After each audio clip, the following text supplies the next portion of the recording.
ဓမ္မမိတ်ဆွေများအားလုံးပဲမင်္ဂလာရှိသောနေ့လေးပါရှင်။ညီစရာဒီနေ့ဓမ္မမိတ်ဆွေများကို၅ပါးသီလပေါ့နော်။၅ပါးသီလကိုလုံခြုံအောင်စောင့်ထိန်းတဲ့နည်းလေးကိုဓမ္မမိတ်ဆွေများအောင်ညီစရာမျှဝေပေးခြင်းနဲ့ညီစရာအခုပြောတဲ့နည်းလေးကိုကြတော့ဆရာတော်ဘုရားကြီးအရှင်နန္ဒမာလာပိဝံတာပါချုပ်ဆရာတော်ဘုရားကြီးဟောကြားခဲ့တဲ့ဒီတရားတော်တွေကကောက်နှုတ်ပြီးတော့မိစရာဓမ္မမိတ်ဆွေများကိုပြန်လည်မျှဝေခြင်းဖြစ်တယ်။အဲ့တော့ကိုက၅ပါးသီလပေါ့နော်။သီလကိုလုံခြုံအောင်စောင့်ထိန်းမယ်ဆိုလို့ရှိရင်ကိုယ့်ရဲ့ပေါ့နော်ယခုလက်ရှိဘဝမှာကိုကအတိတ်ထံနေဝင်နေတယ်ဆိုလို့ရှိရင်လည်းသီလလုံတဲ့လူရဲ့အတိတ်ထံကပို့ပြီးတော့ပြေဝစေတယ်ပို့ပြီးတော့ထူးခြားမှုရှိစေတယ်ပြီးတဲ့အခါမှာလူစင်တို့တွေဒီဘဝမှာသီလလေးကိုလုံအောင်စောင့်ထိန်းပြီးတော့သိလို့မယ်ဆိုလို့ရှိရင်နောက်တမလွန်ဘဝမှာဆိုလို့ရှိရင်သီလလုံဆောင်အောင်စောင့်ထိန်းတဲ့အတွက်လူစင်တို့ရဲ့လားရာဘုံဘဝဟာပို့ပြီးတော့ကောင်းနေပေါ့နော်ဒါကြောင့်မလို့မိစင်ကအဲ့လိုမျိုးရည်ရွယ်ချက်တွေနဲ့အခုလိုမျိုး၅ပါးသီလလုံခြုံအောင်စောင့်ထိန်းနည်းလေးကိုဗုဒ္ဓဘာသာဝင်များအတွက်ပေါ့နော်မိစင်ကပြန်လည်ပြီးတော့မျှဝေပေးလိုက်ပါရရှင်အဲ့တော့မိစင်တို့တွေ၅ပါးသီလပေါ့နော်လုံခြုံအောင်စောင့်ထိန်းတဲ့အဓိကအခြေခံအချက်ကတော့မိစင်တို့ရဲ့ကိုယ်ချင်းစာစိတ်ပေါ့နော်အဲ့တော့ကိုယ်ချင်းစာစိတ်ကလေးကမိစင်တို့၅ပါးသီလလုံမှုအတွက်အဓိကအချက်ကြပါတယ်အဲ့တော့မိစင်တို့တွေသီလလုံခြုံအောင်စောင့်ထိန်းမယ်ဆိုလို့ရှိရင်အဲ့လူတယောက်ကကိုယ်ချင်းစာစိတ်ကလေးထားဖို့လိုတယ်အဲ့တော့သီလကိုဘယ်လိုလုံခြုံအောင်စောင့်ထိန်းမလဲဆိုရင်မိစင်တို့သီလမှာဆိုရင်၅ပါးသီလရှိရဲ့ပထမတစ်ကကြတော့ပါဏာတိပါဒဝေရမဏိတိခါပရံတမာရိယာမိသူတစ်ပါးအသက်ကိုနှင်းဆဲတက်ဖြတ်ခြင်းမှာရှောင်ကျဉ်မာ၏ဆိုတဲ့တိခါပုံလေးပါအဲ့တော့မိစင်တို့ကပေါ့နော်နံပါတ်1သီလဖြစ်တဲ့ပါဏာတိပါဒကံပေါ့နော်အဲ့တော့သူတစ်ပါးအသက်ကိုနှင်းဆဲတက်ဖြတ်ခြင်းဟာရှောင်ကျဉ်တာအဲ့တော့တော်တော်များများကတော့တတဝအကြီးတွေကိုတက်ဖို့ခဲရင်းနေလ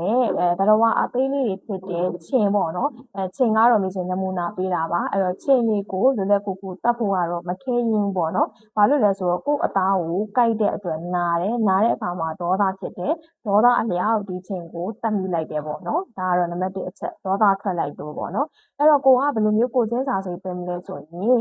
်ထားပါတော့ကိုကကိုကိုတယောက်ကတခုခုကနေအမြင်ပေးတဲ့အခါမှာကိုကိုတက်ဖြတ်ဖို့လာတယ်ဆိုလို့ရှိရင်ကိုကအရန်ကြောက်တယ်လေကြောက်တဲ့အခါမှာကိုကအဲ့လိုမျိုးကြောက်စိတ်ဝင်လာတယ်အော်ကိုရဲ့အသက်သေးမှအတွက်ကြောက်တယ်ကိုနီးတူစွာပဲတတဝါလေးဆိုတာကလည်းမသိတဲ့စကားမပြောနိုင်တဲ့တစ်ချက်ကလွဲလို့သူတို့မှလည်းခံစားချက်ရှိရဲသူတို့ကြောက်စိတ်ဆိုတာရှိရဲဒါကြောင့်မလို့သူတို့ကိုတက်ခံပြီးကြလို့ရှိရင်ကိုကပြန်ပြီးတော့တွေးရတယ်။အော်သူ့နေရာမှာငါသာဆိုရင်လည်းဒီလိုကြောက်စိတ်ဝင်မှာပဲပေါ့နော်။ဒါကြောင့်မလို့ဒီပါဏာတိပါဒကံကိုငါထိမှဖြစ်မယ်။ဥပမာဆိုလို့ရှိရင်ချင်းပေါ့နော်။ချင်းဆိုတဲ့တတဝါကသူ့ရဲ့အစာဖြစ်တဲ့ဒီသွေးပေါ့နော်။ဒီစင်တို့ရဲ့သွေးကိုတောက်တော့မှသူကအသက်ရှင်တာ။ဒါကြောင့်မလို့သူတို့ကဒီသွေးကိုသူတို့ကလာပြီးတော့တောက်တယ်စုပ်ယူတယ်ပေါ့နော်။အဲ့ချိန်ကျမှမီစင်တို့ကလည်းကိုယ့်ရဲ့အသားကိုနာတဲ့အတွက်ဒေါသထွက်ပြီးသူ့ကိုရှိုက်တယ်အဲ့လိုသူတို့အဲ့လိုမျိုးရှိုက်ခံရတဲ့ဒရင်ကအတွဲမှာသူတို့ရဲ့ခန္ဓာကိုယ်တစ်ခုလုံးဟာအလေးပေါ့နော်အလေးလေးပင်ပင်အရာနဲ့သူတို့ဆိုပြီးတော့ရိုက်လိုက်တဲ့အတွက်သူတို့ဒရင်ကမှာခန္ဓာကိုယ်တစ်ခုလုံးပြပြီးတော့တည်သွားရတဲ့ခံစားချက်ပေါ့နော်တချို့ကြတော့အဲ့လိုမျိုးချင်းလေးကိုဓာတ်ပေါ့နော်အဲ့လိုမျိုးဘတ်တန်လေးနဲ့ရိုက်တဲ့အခါမှာလျှက်စစ်လိုင်းမိပြီးတော့ဓာတ်လိုက်ပြီးတော့တည်သွားတဲ့ခံစားချက်ပေါ့နော်အဲ့ဒါဆိုလို့ရှိရင်ကိုယ်ဆိုရင်ရောအဲ့လိုမျိုးခံစားချက်နဲ့သိမယ်ဆိုရင်ခံနိုင်မှာမလားဓာတ်လိုက်ပြီးတော့ကိုယ့်ကိုတရားကသိစေခြင်းနဲ့ဆိုရင်ကိုယ်လည်းသိခြင်းမှာမဟုတ်ဘူးလေနောက်တစ်ခုကကြတော့ဥမာတိုက်ပြိုတဲ့အခါမြေပြိုတဲ့အခါကိုယ့်ရဲ့ခန္ဓာကိုယ်မှာတစ်ခုခုကအလေးတင်ကျပြီးတော့သိမယ်ဆိုရင်ရောကိုယ်ရောသိစေခြင်းမှာမလားအဲ့လိုမျိုးပေါ့နော်ကိုယ်ချင်းစာစိတ်ကလေးထားပြီးတော့ကြည့်မယ်ဆိုလို့ရှိရင်ချင်းဆိုတဲ့ဟာဒါကတော့သူ့စာဖြစ်တဲ့ငါတို့ရဲ့သွေးကိုလာတောက်တယ်အဲ့တော့ငါတို့မကြိုက်ဘူးပေါ့နော်သူတို့ကိုမရိုက်တက်ခဲနဲ့ဒီတိုင်းပဲတွင့်ပြီးတော့နေလက်ဖြစ်ဖြစ်မှုတ်ထုတ်တာဖြစ်ဖြစ်အဲ့လိုမျိုးလက်ကလေးနဲ့ကာလာပဲဖြစ်ဖြစ်နောက်ဆုံးကိုယ့်ရဲ့အနီးနားမှာချင်းစည်းလေးထားတာပဲဖြစ်ဖြစ်အဲ့လိုမျိုးလေးနဲ့ပါဏာတိပါဒကံကိုရှောင်ကျဉ်လို့ရတယ်အဲ့နေရာမှာမြင်ပြောချင်တာလေးကဘာလဲဆိုရင်တချို့ကြတော့မသိဘဲနဲ့ပေါ့နော်မသိဘဲနဲ့ရိုက်လိုက်မိလို့တည်သွားတာကကိုကသူ့ကိုတည်ချင်တဲ့ကံမဟုတ်ဘူးတည်ချင်တဲ့ကံမဟုတ်တဲ့အတွက်ပါဏာတိပါဒကံမမြောက်ဘူးတချို့ကကြတော့တိတိနဲ့ကိုယ့်အသားကိုတိတိနဲ့ကြိုက်တာဖြစ်တဲ့အတွက်ရိုက်တက်လိုက်တာဆိုရင်သူ့ကိုတည်ချင်တဲ့ကံဆိုတာကိုယ်မှာပါတယ်ပါလာဖြစ်တဲ့အတွက်ပါဏာတိပါဒကံမြောက်သွားတယ်ပေါ့နော်အဲ့ဒါလေးတော့တတိထားပြီးစဉ်းကျင်နေခြင်းနဲ့အဲ့တော့အခုချိန်ကစပြီးတော့ကိုကပေါ့နော်ကိုချင်းစာစိတ်ကလေးထားလိုက်ပေါ့နော်အဲ့ဆိုငါသားဆိုရင်သူ့နေရာမှာဆိုရင်ရောငါလည်းသိချင်မှာမဟုတ်ဘူးဘာဖြစ်လို့လဲဆိုတော့ခန္ဓာတစ်ခုရပြီဆိုရင်လူတိုင်းကမသိချင်ကြဘူးအဲ့ခန္ဓာကိုတက်မှတ်ဆွဲလန်းကြတယ်တတော်ဝါဆိုရင်လည်းထိုနည်းလျောက်ပဲသူတို့ရဲ့ဘဝမှာသူတို့ပြောအောင်နေကြတယ် မေဇင်တို့လူသားဆိုလို့ရှိရင်လည်းမေဇင်တို့လူသားရဲ့ခန္ဓာကိုယ်မှာမေဇင်တို့ပျော်အောင်နေကြတယ်ပေါ့ပြောစင်တာခန္ဓာတစ်ခုရပြီဆိုရင်ဘယ်သူကမှပေးခြင်းမှာမဟုတ်ဘူးလေဒါကြောင့်မလို့အဲ့လိုမျိုးစိတ်ကလေးကိုကျင်းစာစိတ်ကလေးကိုတွင်းပြီးတော့စောင့်ထိန်မယ်ဆိုရင်တတိလေးထားပြီးစောင့်ထိန်မယ်ဆိုရင်နေကျွန်တော်ပေါ့နော်ပါဏာတိပါဒကံကိုလွယ်လွယ်ကူကူနဲ့စောင့်ထိန်လို့ရမှာဖြစ်တယ်ပေါ့နော်ဒါကြောင့်မလို့ကိုကအခုချိန်ကစပြီးတော့တတိလေးထားလိုက်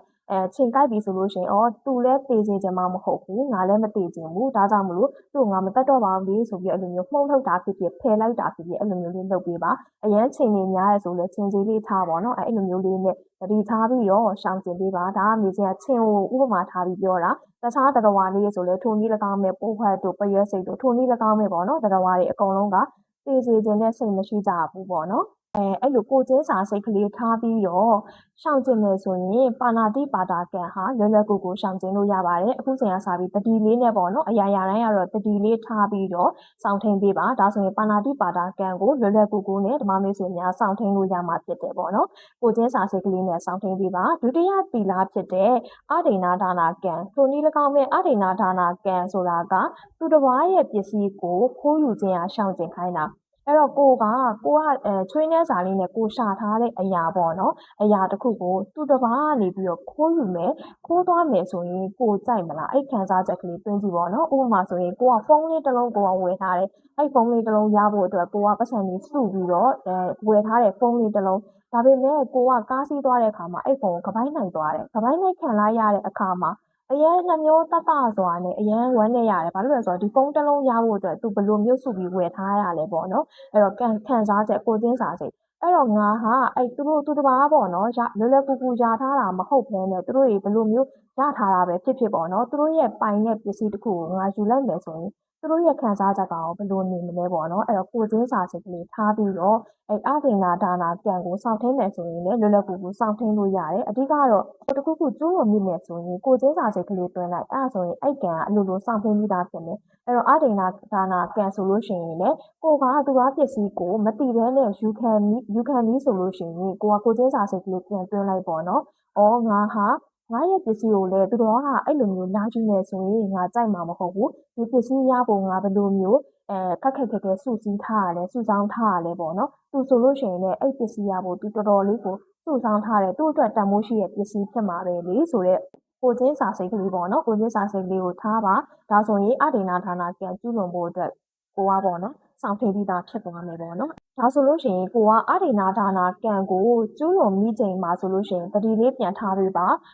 သူ့ရဲ့ပစ္စည်းဟာသူ့အတွက်တန်ဖိုးရှိတဲ့ပစ္စည်းဖြစ်တယ်လို့သူ့ရဲ့တန်ဖိုးရှိတဲ့အရာကိုယူရင်သူမကြိုက်တယ်လို့ကိုဆိုလို့ရှိရင်လည်းကိုယ့်ရဲ့တန်ဖိုးထားတဲ့ပစ္စည်းတစ်ခုကိုယူရင်မကြိုက်ဘူးပေါ့နော်ဒါကြောင့်မလို့ငါဟာအဒိဏဒါနာကံကိုစောင့်ထိန်မယ်အဒိဏဒါနာကံမကျူးလွန်အောင်ငါစောင့်ထိန်မယ်ဆိုရဲကိုချင်းစာစိတ်ကလေးထားရင်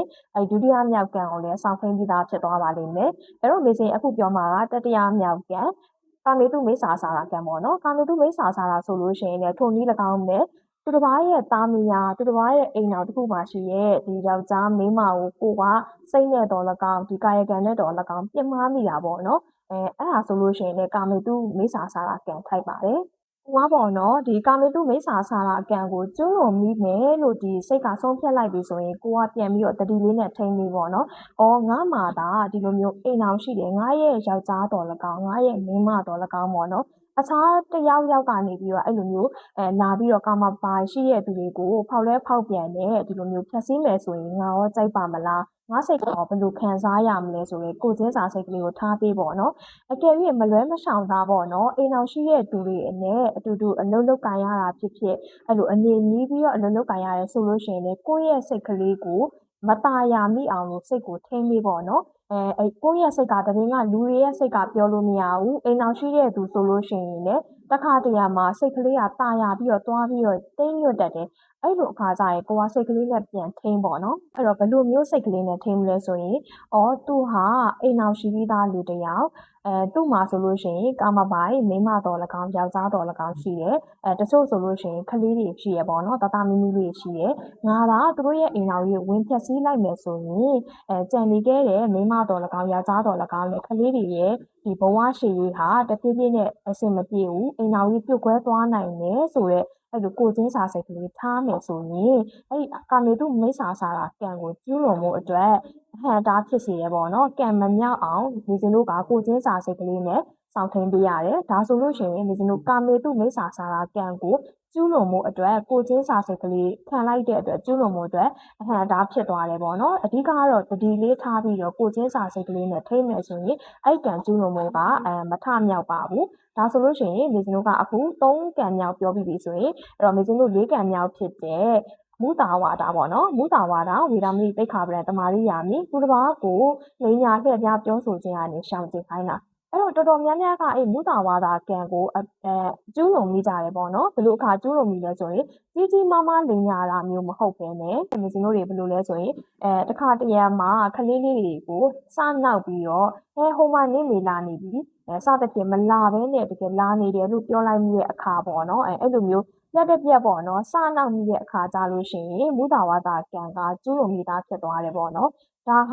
ပါချုပ်ဆရာတော်ဖျားကြီးကဘယ်လိုပြောလဲဆိုရင်မုတာဝါဒကံဆိုတာကသူတစ်ပါးရဲ့အကျိုးစီးပွားကိုပြတ်သွားအောင်လိညာလှည့်ပြားတယ်ဆိုလို့ရှိရင်ကံပို့ပြီးတော့မြောက်တယ်ပေါ့နော်ကံပို့မြောက်တဲ့အပြစ်ကြီးတဲ့ကံကိုကျူးလွန်မိတာဖြစ်သွားတယ်ဘာလို့လဲဆိုတော့သူ့ရဲ့အကျိုးစီးပွားကိုထိခိုက်ပြီးတော့နစ်နာသွားတာဖြစ်တဲ့အတွက်အပြစ်ပို့ကြီးတယ်ဒါပေမဲ့လေခုနပြောသလိုတည်ငါလေးပေါ့နော်စားနောက်လိုက်လို့မူတာဝါဒကကျူးလွန်သွားတယ်ဆိုရင်အပြစ်ကြီးကြီးမားမားမဟုတ်ပေမဲ့လေကိုကလိန်မိလိုက်တဲ့အတွက်အဲ့မူတာဝါဒကကျူးလွန်သွားတယ်ပေါ့နော်ကံညှိုးပြီးတော့ကျူးလွန်သွားပါတယ်ဒါကြောင့်မလို့ကိုကတခုခုကိုလိန်ရမယ်ဆိုလို့ရှိရင်တတိလေးထားပြီးတော့ပေါ့နော်အဲ့နေရာကိုတတိလေးထားပြီးတော့စောင့်ခင်းပေးစေခြင်းနဲ့နောက်တစ်ခုကကိုချင်းစာစိတ်ကိုဟာလိန်ညာခံပြီးပြီဆိုလို့ရှိရင်တစ်ချက်စဉ်းစားပေါ့နော်ငါ့ကိုသူတစ်ပါးကလိန်ညာပြီးတော့လိန်ညာပြီးတော့လှည့်ပြားပြီးတော့ပြောမယ်ဆိုရင်ငါမကြိုက်ဘူးထိုနည်း၎င်းပဲငါဟာလည်းသူ့ကိုလိန်ညာပြောဆိုကြရတယ်ရှောင်ကျင်လိုက်မယ်ဘာလို့လဲဆိုတော့ငါ့ကိုလိန်နာမကြိုက်တဲ့အတွက်ငါလည်းသူ့ကိုမလိန်တော့ဘူးဆိုတော့ကိုချင်းစာစိတ်ကလေးထားမယ်ဆိုရင်ဘုဒ္ဓဘာသာကကျူးလွန်ခြင်းရတယ်ရှောင်ကျင်စေတယ်ပေါ့နော်တချို့တော်တော်များများကလိန်ညာပြီးတော့ဒီစီးပွားရှာရည်ရှိတယ်လေအဲ့တော့အမရေးထီပေါက်ပါတယ်ဘလောက်ပေါက်ပါတယ်ကျွန်တော်တို့ဘလောက်အရင်ငွေလွှဲပေးပါစသဖြင့်ပေါ့နော်ဘုဒ္ဓဘာသာကဲကြီးကိုကျူးလွန်ပြီးတော့သူတို့တွေစီးပွားရှာနေတဲ့သူတွေဆိုတာရှိတယ်အဲ့လိုအခါမျိုးကြရင်ကိုကဘယ်လိုပြန်စဉ်းစားမလဲဆိုရင်ငါ့ကိုတော့၎င်းငါရဲ့ဒီဆွေမျိုးတော်၎င်းငါရဲ့မိဘတွေတော်၎င်းပေါ့နော်ညီကိုမောင်နှမတွေတော်၎င်းအဲ့လိုမျိုးတယောက်ယောက်ကနေပြီးတော့လိညာလှည့်ပြားပြီးတော့ပတ်ဆိုင်လေးကိုယူမယ်လိညာလှည့်ပြားပြီးတော့အဲ့လိုစီးပွားရေးရှာပြီးတော့ခံရမယ်ဆိုရင်ငါကြိုက်ပါမလားငါရောအဆင်ပြေလားဆိုတဲ့စိတ်ကလေးကိုပြန်စဉ်းစားအဲ့တော့ကိုလည်းမကြိုက်ဘူးကိုအဆင်မပြေဘူးဆိုတဲ့အရာကိုသူတစ်ပါးကိုလည်းသွားမလုပ်ပါနဲ့ဒါဆိုလို့ရှိရင်ဒီတို့ကမူတာဝါဒကံဆိုတဲ့အရာကိုအလွယ်တကူထိန်းပြီးသားဖြစ်တယ်ပေါ့နော်အဲ့တော့တတိလေးထားရမှာကတတိလေးထားပြီးတော့ကံမမြောက်အောင်လို့နေရမယ်ပြီးတဲ့အခါမှာကိုချင်းစာစိတ်ကလေးထားပေးရမယ်ဒါဆိုလို့ရှိရင်ဒီတို့တွေအဲ့မူတာဝါဒကံကြီးကြီးမားမားအပြည့်ကျူးလွန်မှုအတွက်ဒီလိုရှောင်ကျင်ပြီးသားဖြစ်တယ်ပေါ့နော်အဲ့ဒါဒီတစ်ချက်သတိထားပါအကယ်၍မေစေခုနပြောသလိုခလေးလေးတွေကိုမလွဲမရှောင်တာပဲနဲ့စနောက်မိတာဖြစ်ဖြစ်တငယ်ချင်းချင်းစနောက်မိလို့မူတာဝါဒကံကျူးလွန်မိသွားတယ်ဆိုရင်လေဒီတို့ကကြီးကြီးမားမားအပြစ်မဟုတ်ပေမဲ့အဲ့လိုပြောပြီးသွားပြီဆိုရင်ဒီတို့ကမူတာဝါဒဝေဒမဏိတိခါပဒံတမာတိယာမိဆိုပြီးကိုယ့်ရဲ့မူတာဝါဒကံကိုပြန်ပြီးတော့စောင့်ထိန်လိုက်ပါဒါဆိုရင်ကိုကစောင့်ထိန်ပြီးပြီဆိုလို့ရှိရင်တော့အဲ့ကံကိုထပ်ပြီးတော့မကျူးလွန်အောင်လို့ကိုကတတိလေးနဲ့ပြန်ပြီးတော့ထိန်းပေးပေါ့နော်အဲ့လိုမျိုးတတိလေးနဲ့ထိန်းမှများလာလို့ရှိရင်နောက်ပိုင်းကျရင်မူတာဝါဒကံကကျူးလွန်မှုအတွက်ကိုကတတိလေးနဲ့ထားတာဖြစ်တဲ့အတွက်အဟံတားဖြစ်သွားစေတယ်ပေါ့နော်အဲ့ဆိုရင်နောက်ပိုင်းကျလို့ရှိရင်မူတာဝါဒကံကျူးလွန်မှုအတွက်ဒီလေးထားတာဖြစ်တဲ့အတွက်မကျူးလွန်မိတော့ဘူးပေါ့နော်အဲ့တော့မေစင်တို့ရဲ့နောက်ဆုံး၅ပါးကံဖြစ်တဲ့သူရာမေရယမစ္ဆပမာဒဌာနဝေဒမဏိတိခါပဒံတမာတိယာမိဆိုတဲ့အရက်တေစာတောက်စားခြင်းရနဲ့ရှောင်ကျဉ်တဲ့ဟာပေါ့နော်အဲ့တိခါပုံလေးအဲ့တော့တော်တော်များများပြောကြတယ်အရက်တေစာတောက်စားတယ်ဆိုတာသူတစ်ပါးကိုထိခိုက်တာမဟုတ်ဘူးကိုယ်တိုင်တောက်ပြီးမူးမိတာဖြစ်တဲ့အတွက်ဒီဟာကဘာမှအပြစ်မဖြစ်ဘူးဆိုပြီးပြောကြတယ်တကယ်တော့ပြန်စဉ်းစားကြည့်မယ်ဆိုရင်အရက်တေစာတောက်တယ်ဆိုတာကကိုကတောက်လိုက်တယ်အဲ့တော့သူဘာကိုတော့မထိခိုက်ဘူးလို့ထင်တယ်ဒါပေမဲ့အဲ့တောက်ပြီးသွားတဲ့တကာလမှာအရက်ဝင်သွားပြီဆိုရင်ကိုယ့်ရဲ့စိတ်ကရှင်မူးပြီးတော့ပေါ့နော်မူးဝေသွားပြီးတော့အသိစိတ်ကင်းလွတ်သွားတယ်အဲ့လိုအသိစိတ်ကင်းလွတ်တဲ့တချို့တွေကအရက်အရန်မူးတဲ့အခါကြလို့ရှိရင်အိမ်မှာပေါ့နော်ကိုယ့်ရဲ့မိဘတွေကိုပြဿနာရှာတာကိုယ့်ရဲ့အိမ်သူအိမ်သားတွေကိုပြဿနာရှာတာလမ်းမှာဆိုရင်အော်ဟစ်ပြီးတော့ပြဿနာရှာတာအဲ့ကြလို့ရှိရင်ကိုကပေါ့နော်အခြား ပတ်ဝန်းကျင်အခြားလူတွေကိုလည်းစိတ်အနှောက်အယှက်ဖြစ်စေတယ်။ပေါ့နော်ကိုကအဲ့အရက်ကိုတောက်လိုက်တဲ့အတွက်ကိုယ့်ရဲ့ဒီဟန်ပန်အမူအရာတွေကအစပေါ့နော်အရက်ဝင်သွားတာဖြစ်တဲ့အတွက်မူးရင်းထိုးပြီးတော့ကိုယ့်ရဲ့ဟန်ပန်အမူအရာတွေလည်းပြောင်းသွားစေတယ်။အဲ့တော့ဒီသူရမေရယကံနဲ့ပတ်သက်ပြီးတော့ဆရာတော်တပါးဟောကြားထားတဲ့တရားတော်လေးတွေကပေါ့နော်မြင်စင်ဥပမာလေးထားပြီးတော့သူရမေရယကံဘယ်လောက်ထိအပြစ်ကြီးလဲဆိုတာကိုဒီဥပမာလေးတစ်ခုထားပြီးတော့ပြောပေးခြင်းနဲ့ဆရာတော်ဘုရားရဲ့ဘွဲ့နာမည်တော့မြင်စင်မမှတ်မိတော့ဘူးဒါပေမဲ့တရားလေးကိုမြင်စင်အခုထိဆွဲနေတော့ပေါ့နော်ဒါကြောင့်မလို့ဓမ္မမိတ်ဆွေများကိုပြန်ပြီးတော့မျှဝေပေးကြပါတယ်အဲ့တော့ဒီအခါတမားမှာပေါ့နော်ဒီတိုင်းပြည်တပြည်မှာလူလင်ပြိုတယောက်ကနေပြီးတော့ဒီပစ္စည်းခိုးတယ်ပေါ့နော်ပစ္စည်းခိုးတာဖြစ်တဲ့အတွက်ဒီပင်ကြီးကမိတဲ့အခါမှာလူလင်ပြိုခေါ်ပြီးတော့ညန်းတော်မှာပေါ့နော်ခေါ်မိတယ်အဲ့လူလင်ပြိုမှာမိဘနှစ်ပါးရှိတယ်မိဘနှစ်ပါးရှိရပြီးတော့ညီမလေးတစ်ယောက်ရှိရပေါ့နော်အဲ့တော့ခေါ်မေးတဲ့အခါမှာအဲ့ဒီလင်ပြိုကပစ္စည်းမခိုးဘူးဆိုပြီးတော့သူကလိန်တယ်ဘလို့မှတက်တင်ညာပဲလိန်တယ်အဲ့အခါမှာဘင်းကြီးကဘလို့မှဘယ်လိုပြောမလဲအပြစ်ကိုပေးလို့မရဘူးဒါကြောင့်မလို့သူဟာဒီသူ့ရဲ့မိဘနှစ်ပါးပေါ့နော်မိဘနှစ်ပါးကိုမုံဦးပေါ့နော်မုံဦးတကားတစ်ချက်မှာထားတယ်ပြီးတော့သူ့ရဲ့ညမာလေးကိုကြားတယ်နောက်ထပ်မုံဦးရဲ့တကားမှာထားတယ်ထားပြီးတဲ့အခါမှာလူလင်ပြိုခေါ်ပြီးတော့ကောင်းပြီအဲ့ဆိုရင်မင်းကငါလွတ်ပေးမယ်အဲ့ဆိုရင်မင်းကဒီမုံဦးတစ်ဖက်ကိုသွားရမယ်ပေါ့နော်အဲ့မုံဦးတစ်ဖက်မှာမင်းရဲ့မိဘနှစ်ပါးရှိရဲ့မိဘနှစ်ပါးကိုမင်းတက်ပြီးမှမင်းသွားမလားဒါမှမဟုတ်ရင်နောက်ထပ်မုံဦးထားမှာရှိရဲ့တကားတစ်ချက်မှာမင်းရဲ့ညမာလေးရှိရဲ့မင်းညမလေးကိုမင်းကစော်ကားပြီးတော့ပေါ့နော်စော်ကားဖြတ်စီပြီးတော့မင်းသွားမလားဒါမှမဟုတ်လို့ရှိရင်ငါမင်းကိုအရက်တိုင်မယ်အဲ့အရက်ကိုမင်းတောက်မလားဆိုပြီးတော့မေးတယ်ပေါ့နော်အဲ့ကြတော့လူပင်ပြောကနေပြီးတော့သူဘာရွေးရမှန်းမသိမိဘတွေလည်းသူမတက်ချင်ဘူးပြီးတဲ့အခါမှာသူ့ရဲ့ညမလေးကိုလည်းသူမဖြတ်စည်းချင်ဘူးပေါ့နော်ဒါကြောင့်မလို့သူကအရက်တောက်ပါမယ်ဆိုပြီးတော့အဲ့အရက်ကိုပဲတောက်ဖို့အတွက်သူလက်ခံတယ်လက်ခံပြီးတဲ့အခါမှာဘရင်ကြီးရဲ့တိုက်တဲ့အရက်ကိုသူကတောက်တယ်ပေါ့နော်တောက်တဲ့အခါမှာသူကအရက်ကိုတောက်တာကြိုက်တယ်ဖြစ်တဲ့အတွက်အရက်ကိုအများကြီးသူတောက်လိုက်နေရဲ့အဲ့တော့သူကအဲ့အရက်တွေကိုအများကြီးတောက်လိုက်ပြီးတဲ့အခါမှာသူကသူ့ရဲ့အသိစိတ်တွေလွတ်ထွက်သွားတယ်ပေါ့နော်အသိစိတ်တွေလွတ်ထွက်ပြီးတော့သူဘာမှကိုမသိဘူးဒိန်းထိုးမူးယူနေတယ်ပေါ့နော်အဲ့ချိန်မှာသူကကုန်းယုံထပြီးတော့သူ့ရဲ့ညမလေးရှိတဲ့တကားမဟုတ်ဘက်ကိုသူကရှောက်သွားတယ်ရောက်သွားတဲ့အခါမှာသူ့ရဲ့ညမလေးကိုသူကညမဆိုတဲ့အသိစိတ်လုံးဝပျောက်ထွက်ပြီးတော့အဲ့ညမှာပဲသူ့ရဲ့ညမလေးကိုသူကဖြက်စီးစော်ကားလိုက်ပါတယ်အဲ့တော့ဖြက်စီးစော်ကားပြီးတဲ့အခါမှာသူကမူးယူပြီးတော့နောက်ထပ်တကားတစ်ခုသူရောက်သွားပြန်တယ်အဲ့ရောက်သွားတဲ့အခါမှာကျတော့သူ့ရဲ့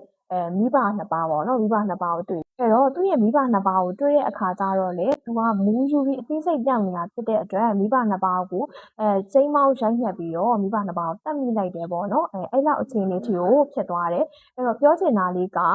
သူ့ရာမေရယကံဆိုတာကကျူးလွန်မိလိုက်ပြီဆိုလို့ရှိရင်ကြံတဲ့ကံလေးပါးကိုမကျူးလွန်မိဘူးလို့ပြောလို့မရဘူးဘာလို့လဲဆိုတော့သူ့ရာမေရယဆိုတဲ့ဟိုကအရက်သေးစာကိုတောက်စားတာဖြစ်တဲ့အတွက်သူ့ရဲ့အသိစိတ်တွေလွတ်ထွက်သွားတယ်အဲ့လိုအသိစိတ်လွတ်ထွက်သွားတဲ့အခါမှာတတိနဲ့ထိမှုအတွက်ကသူ့အတွက်ကံကိုခတ်ခဲသွားတယ်အဲ့တော့သူဟာသူ့ရာမေရယကံကိုကျူးလွန်မိသားဖြစ်တဲ့အတွက်သူ့ရဲ့အသိစိတ်တွေထိန်းချုပ်ဖို့အတွက်ခက်ခဲသွားတယ်ဒါကြောင့်မလို့ကြံတဲ့ကံလေးပါဖြစ်တဲ့သူတစ်ပါးရဲ့အသက်ကိုလည်းသူတက်ချင်တက်မိမယ်ပြီးတော့အခါမှာဒီသူများပစ္စည်းလည်းခိုးချင်ခိုးမိမယ်လိန်ညာလည်းပြောချင်ပြောမိမယ်ပေါ့နော်ပြီးတဲ့အခါမှာသူတစ်ပါးရဲ့အိမ်အောင်တွေကိုလည်းဖျက်ဆီးခြင်းဖျက်ဆီးမိမယ်ပေါ့နော်ဘာလို့လဲဆိုတော့သူ့ရာမေရယကံကိုကျူးလွန်မိရဲ့အတွက်တတိနဲ့ထိန်းချုပ်ဖို့အရင်ခင်းရင်းသွားတယ်ပေါ့နော်ဒါကြောင့်မလို့တော်တော်များများပြောကြတာတော့ကံ၅ပါးမှာသူ့ရာမေရယကံကအပြည့်အကြီးဆုံးဆိုပြီးတော့ပြောကြတယ်ပေါ့နော်အဲ့တော့ဒါမျိုးခုနပြောသလိုမျိုးသူ့ရာမေရယကံကိုထိန်းမယ်ဆိုလို့ရှိရင်လည်းငါးကြောင့်တခြားသူတွေစိတ်အနှောက်အယှက်မဖြစ်အောင်ငါဒီသူ့ရာမေရယကံလေးကိုငါစောင့်ထိန်းမယ်ဆိုရဲပေါ့နော်ကိုချင်းစာစိတ်ကလေးထားပြီးတော့စောင့်ထိန်းမယ်ဆိုလို့ရှိရင်လည်းဒီသူ့ရာမေရယကံကိုစောင့်ထိန်းပြီးသားဖြစ်တယ်ပေါ့နော်အဓိကကတော့ကံ၅ပါးကိုစောင့်ထိန်းတဲ့အခါမှာသတိလေးနဲ့ထိန်းပြီးတော့ကိုချင်းစာစိတ်ကလေးနဲ့စောင့်ထိန်းမယ်ဆိုရင်ကံ၅ပါးကိုစောင့်ထိန်းတာအရန်ကိုလွယ်ကူပါတယ်အဲ့တော့မြေချင်းအခုပြောတဲ့ဒီသတိလေးနဲ့ထိန်းပြီးအဲ့ထိန်းပြီးတဲ့အခါမှာကိုချင်းစာစိတ်ကလေးနဲ့ထားပြီးတော့စောင့်ထိန်းမယ်ဆိုရင်ဓမ္မမိတ်ဆွေများ၅ပါးသီလစောင့်ထိန်းတာအရန်ကိုလွယ်ကူသွားတယ်ပေါ့နော်မြေချင်းကလည်းအဲ့နီးလေးနဲ့မြေချင်းအခုထက်ထိကို၅ပါးသီလကိုစောင့်ထိန်းတာအရန်ကိုလွယ်ကူပါတယ်ဒါကြောင့်မလို့ဓမ္မမိတ်ဆွေများတော့လည်း၅ပါးသီလစောင့်ထိန်းနည်းလေးကိုပြန်လည်ပြီးတော့မျှဝေပေးခြင်းဖြစ်တယ်။ကိုကတတိလေးထားကိုချင်းစာစိတ်ကလေးနဲ့စောင့်ထိန်းမယ်ဆိုရင်၅ပါးသီလစောင့်ထိန်းတာအရန်ကိုလွယ်ကူပါတယ်။အဲ့တော့သီလလုံးအောင်စောင့်ထိန်းပြီးတော့အဓိဋ္ဌာန်ဝင်မယ်ဆိုရင်လည်းဓမ္မမိတ်ဆွေများတာပေါ့နော်။အဓိဋ္ဌာန်မှာထူးခြားပြီးတော့တိတိတာတာကိုအကျိုးပေးရရှိစေတယ်။ပြီးတဲ့အခါမှာပေါ့နော်။မြေချင်းတို့တွေဒီဘဝမှာသီလလုံးစုံအောင်စောင့်ထိန်းတဲ့အတွက်မြေချင်းတို့တွေတမလွန်ဘဝရောက်တဲ့အခါမှာ သီလနှုတ်တတိပေါ့နော်မေစင်တို့ရဲ့ဆောင်ထိန်ခဲ့တဲ့သီလလေးကြောင့်မေစင်တို့ဟာကောင်းတဲ့ပုံဘဝကိုရောက်သွားစေနိုင်ပါတယ်။ဒါကြောင့်မို့မေစင်ကဒီဗီဒီယိုလေးနဲ့ပေါ့နော်ဓမ္မမိတ်ဆွေများကို၅ပါးသီလလုံးစုံအောင်ဆောင်ထိန်နည်းလေးကိုဓမ္မမိတ်ဆွေများကိုမျှဝေပေးခြင်းဖြစ်တယ်။အဲ့တော့ဓမ္မမိတ်ဆွေများအားလုံးသီလလေးလုံးစုံအောင်ဆောင်ထိန်ပြီးတော့အဆအစာရဲ့အဆင်ပြေပါစေအတိတ်ခံများလည်းအောင်မြင်ပါစေလို့မေစင်ကဆန္ဒပြုပြီးတော့ဒီဗီဒီယိုလေးကိုကုန်းချုပ်လိုက်ပါတယ်ရှင်။ဓမ္မမိတ်ဆွေများအားလုံးအဆအစာရဲ့အဆင်ပြေပြီးတော့လူအင်းဆန္ဒများပြည့်ဝနိုင်ကြပါစေ။